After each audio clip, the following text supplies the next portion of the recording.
Hello and welcome to Fibertown. This is episode 89. It's November 19th, 2014. I'm Emily, Chain of Fools on Ravelry, and I have Alice on my lap today. It is pretty much where she's decided to be because it's cold. It's 18 degrees Fahrenheit outside and we're freezing. So we have decided, sorry. We have decided to just get cozy, put on a hat, a sweater. I feel like I wear a sweater every time I podcast, pretty much every Wednesday. This is the Old Town by Carol Sunday, and it has become my house sweater. It's so cozy. It's just easy to throw on. And look, my penannular brooch just closes it perfectly through the eyelets. I love this thing. So yeah, here we are, looking cute. Yep, there's Alice today. She had some shenanigans with an ear infection this week. But she's doing much better. Her whole head was kind of tilted to one side or the other because her ears bugged her. You feeling better today, though? Yeah? So yeah, she's keeping warm with me today, so we'll probably have her on and off on the podcast. I have two welcomes. Two new Fiber Townies. Let's see, we have Eve M. Lizia, who is Carly from Arkansas. Hi, Carly. And she is a crocheter, longtime crocheter, and she's just starting to knit and spin. Hello. Thank you for saying hi. And then we have Dave's Knits, and that's Dave from Exeter in the UK. And he's a podcaster. He does a podcast that I've heard about, but I haven't watched yet. It's called F.O. and Die. D-Y-E, and I will definitely need to check that out. He says he found the podcast through Kate of Gourmet Stash, and there was a little, what's the word I'm looking for? An idiom mix-up. It's not even an idiom. I went to a brewery. I had some shenanigans this week. Went to a brewery and got a growler of ale for Kate. And apparently growler means something quite different in the UK. I had no idea. So anyway, hi Dave. Thanks for introducing yourself, and I will check out F.O. and Die. Okay, 2 giveaways today, so stay tuned till acquisitions at the end of the podcast, and I will show you what is being given away. Season of S has got about 2 more weeks left. And did you see the Ravelry front page today has info on scraps. And I look like it's the lighting. It is not so good for my prettiness today. I've got like a shadow over here. Sorry, I just noticed. Anyway, Season of S.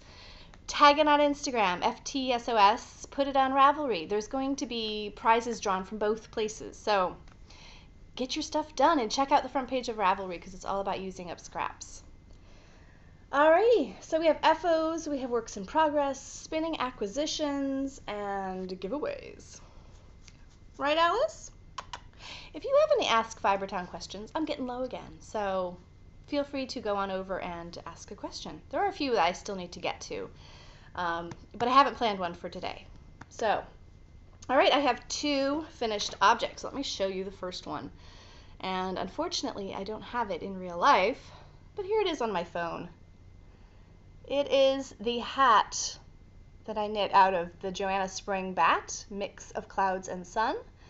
It's gorgeous. It's a mixture of all sorts of nice wools and silks. And I gave that to my aunt, and I gave the Highland Handmaid's hat to my uncle. They needed it. I mean, it's been so cold here. So I went over and gifted those yesterday, and that was very nice. Looks like I have... That was bad planning on my part. Sorry about the lighting. Okay, my other finished object I have right here. It's the Ginny cardigan. Excuse me. Ginny's cardigan by Mary Chiba.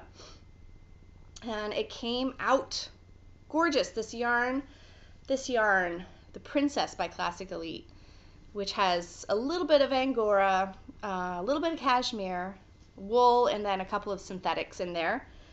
Really washes up nicely. Although that Angora does definitely come off in the first wash. You get the fuzz of it.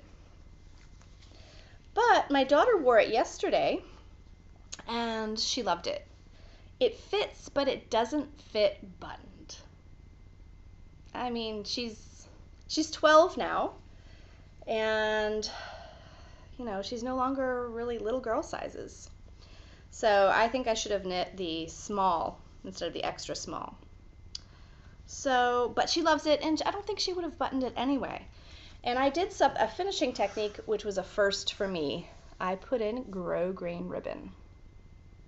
Look at the mushrooms. Now you can see my sewing is not, look at my buttons are not trimmed yet. These are the backing buttons. I use these buttons on the front. I didn't do pockets, I just didn't feel like it.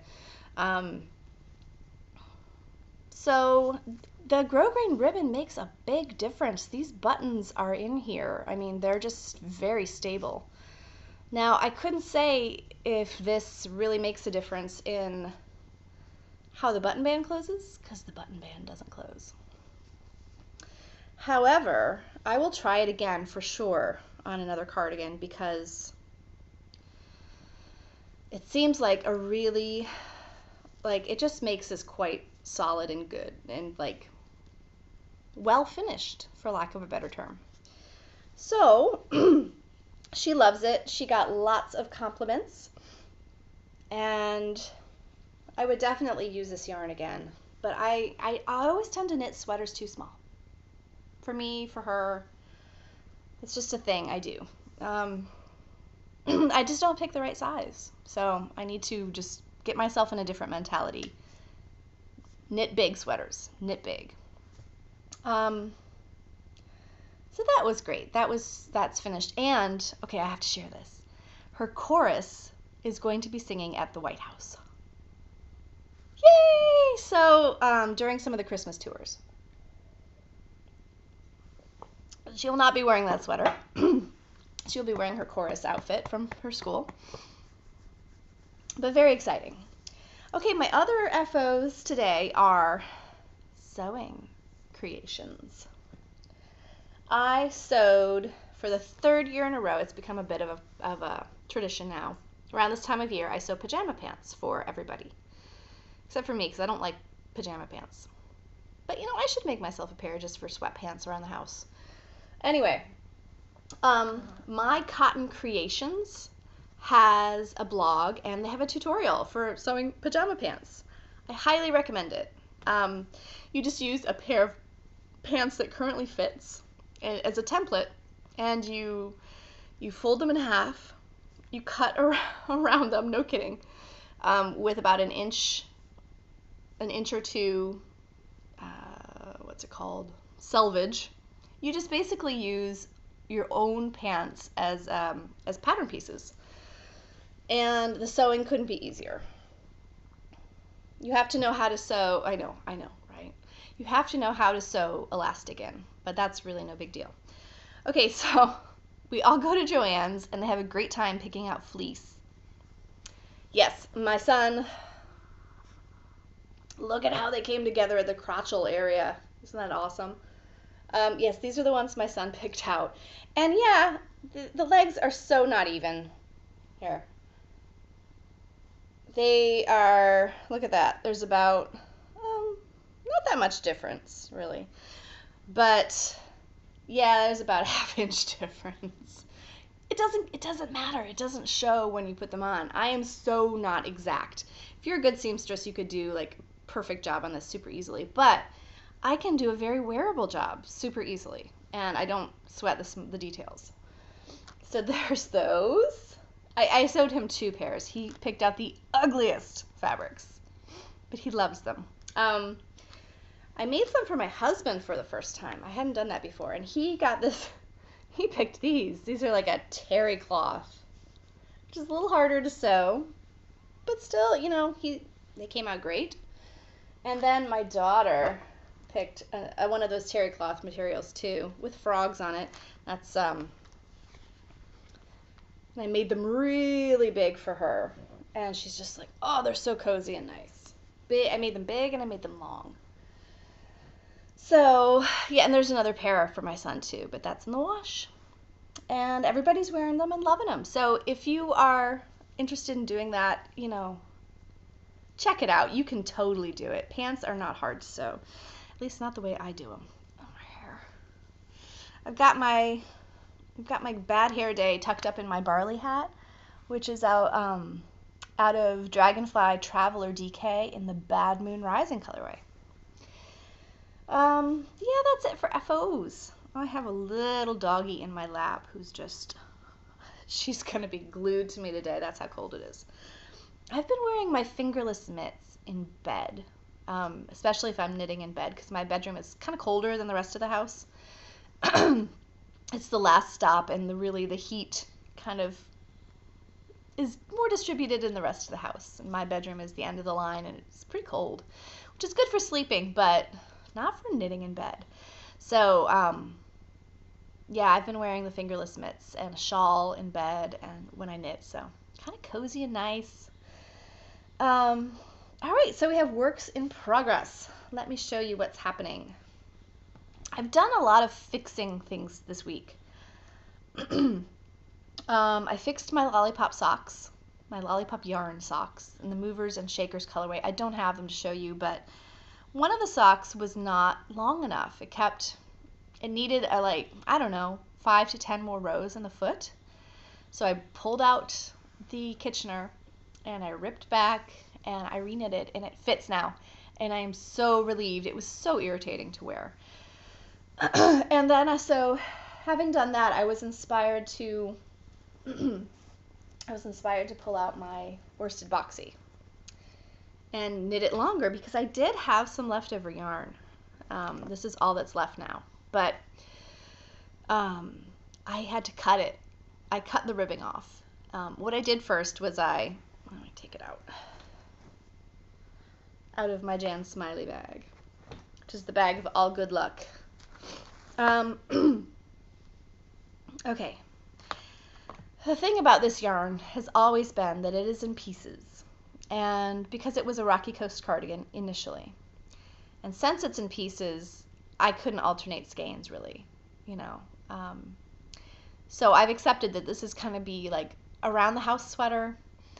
There's pooling right over the boobs. It looks, it's not great, but it is cozy and it is functional. So what I ended up doing was cutting out the ribbing, which was about right here. So I've already knit 2 inches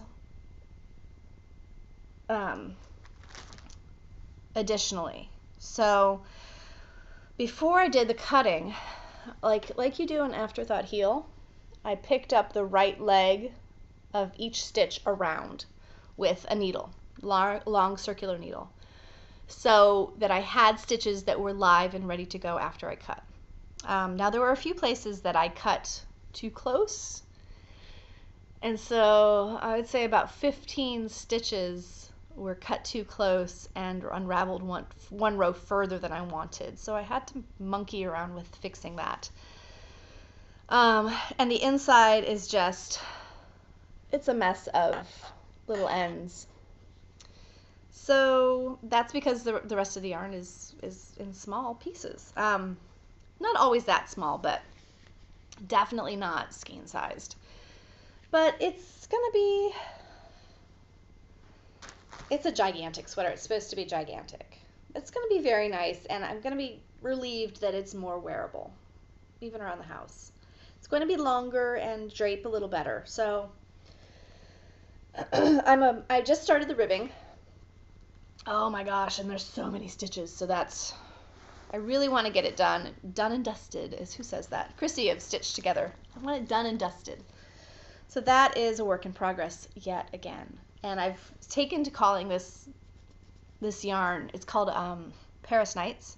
I'm calling this sweater Paris is Cursed, because it's just been, this yarn has been in several incarnations that have given me trouble. All right, I also have my punk rock socks. This is the punk rock colorway of Gourmet Stash Stout Sock. And you can't see because it's caked up, but it has speckles in places. I love these colors. And I love the way the sock is knitting. Oh, great, I've dropped stitches. Okay, hang on. So I've finished the leg. This is top down, and I'm magic looping because when I started this, I didn't have any DPNs ready to go that of the size I wanted. But so I'm magic looping it on my Chinese eBay needles, and I've done my heel flap, and I've turned the heel. There it is, my little heel. And I'm starting the gusset decreases, and I do them like the riverbed sock, the riverbed heel rather, where the gusset decreases are on the bottom. And I'm making this pattern up, and it's just like a broken garter stitch, I think you would call it. Sort of broken garter stitch welts. And I'm experimenting with different numbers of, what is it called? Different numbers of garter stitch rounds, like 1 or 2 or 3, and which one do I like better. So this is my sock recipe basically with a different pattern for the main body of the sock.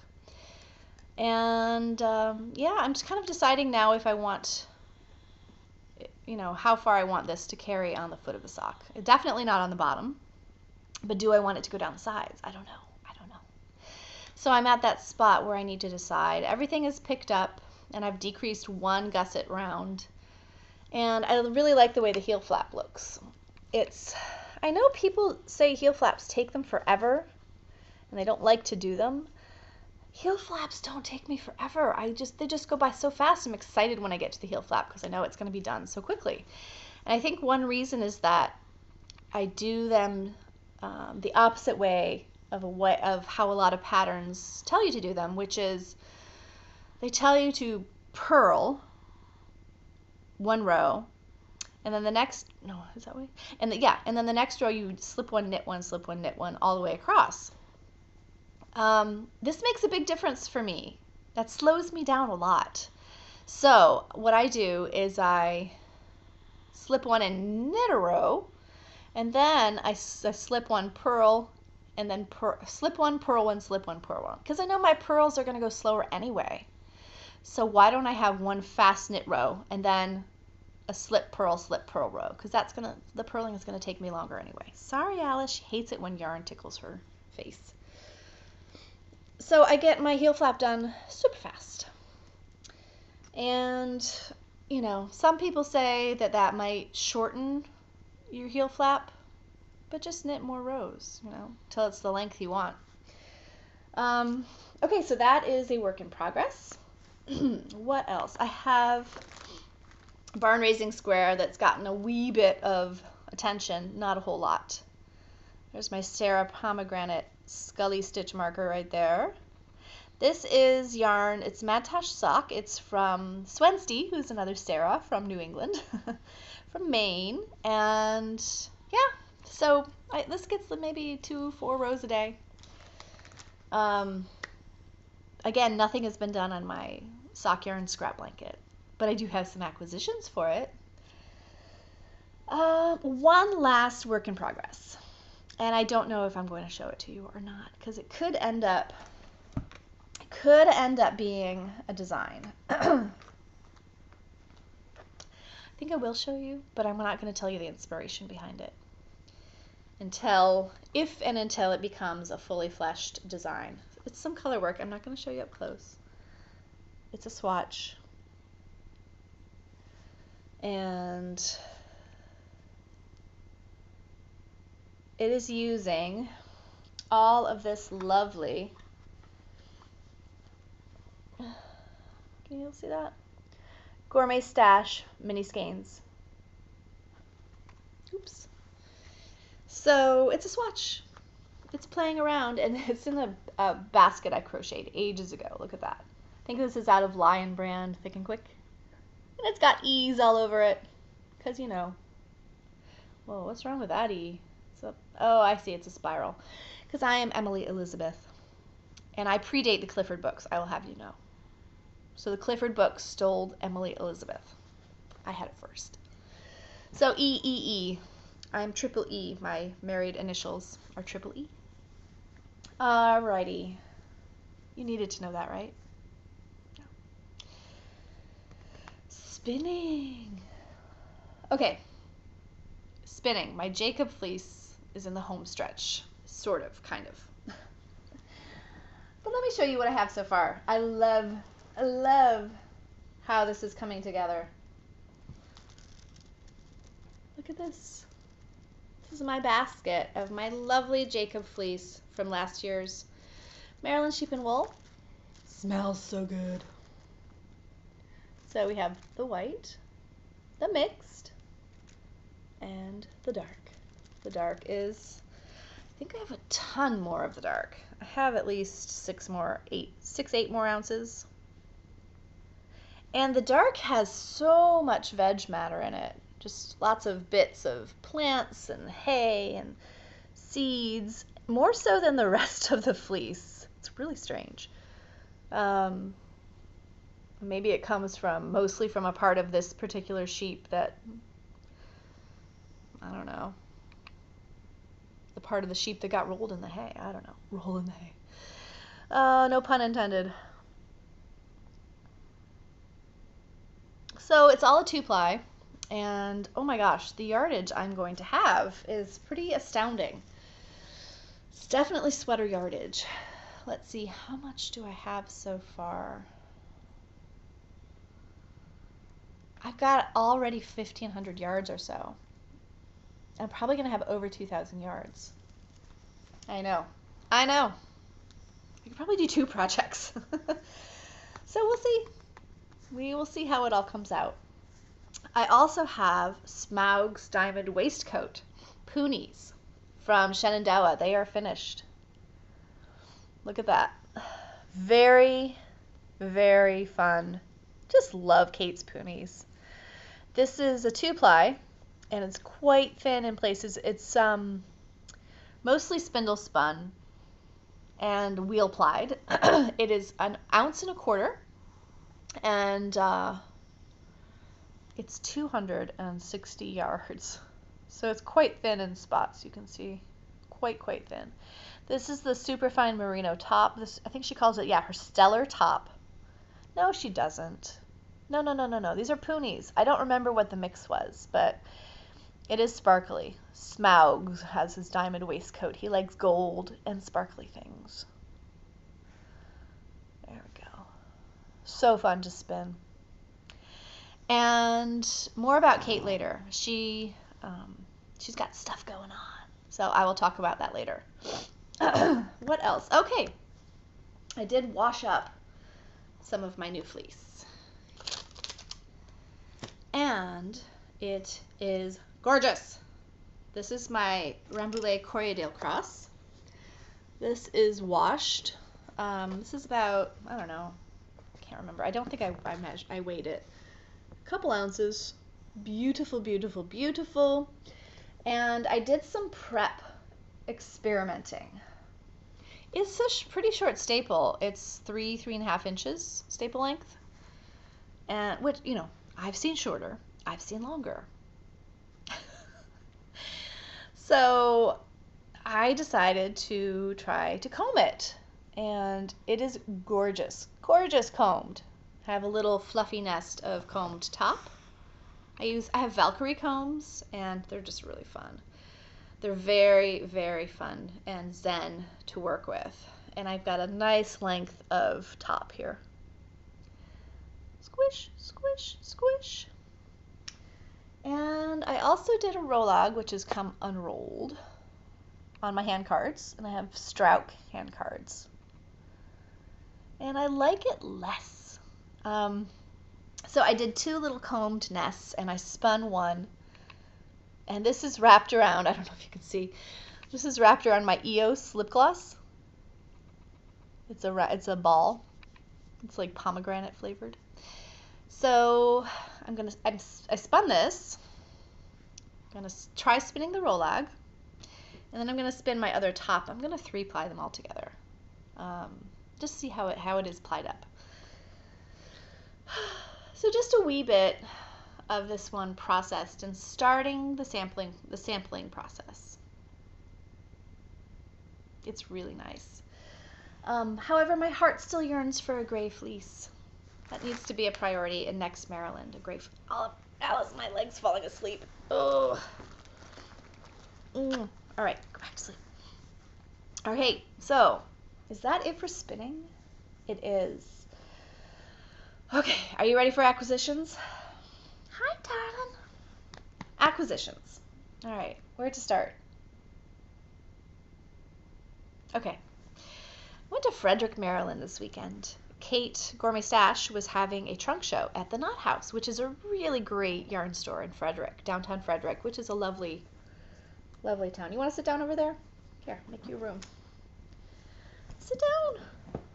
There goes my wraps per inch gauge. Sit, sit, sit. Good girl. Good girl. You squeeze your butt in there. There we go. And I picked up a few things. And one of the things I picked up was we'd done a little bartering for services in exchange for goods. Let me show you that first. Okay. It came in this bag. Oh, great. I'm dropping stuff everywhere. Hallows and Horcruxes. This is her unclub for Emily.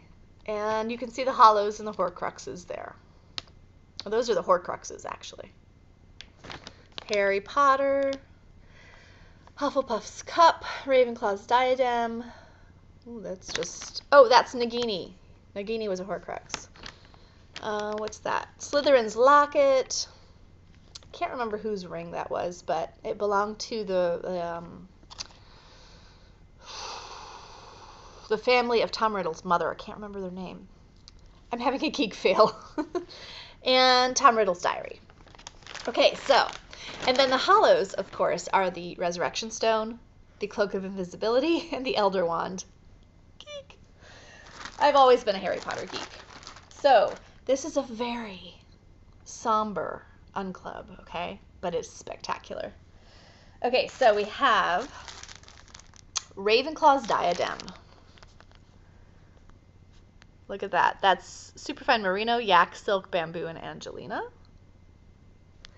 We have, I'm going to show you all of the Horcruxes first. If you don't know what those are, Harry Potter, baby. Read it. So, as my boyfriend, Alan Rickman, says, when I'm 80 years old and sitting in my rocking chair, I'll be reading Harry Potter, and my family will say to me, after all this time, and I will say, always. That's another Harry Potter reference. Oh, Alan Rickman's voice. That should be a Horcrux too. Okay, then we have Slytherin's locket, which is the same mix as the Ravenclaw's diadem. So we have darks and greens and sparkles and silks. And then we have Nagini, who's Voldemort's snake. Same mix, but this one has, you know what? It is time to take them out of the bag. At least one of them. These are her tribbles. There we go. Beautiful, beautiful, beautiful. That's much better. So that's Nagini. Boom. Here is Slytherin's locket. Oh my gosh, this one's beautiful.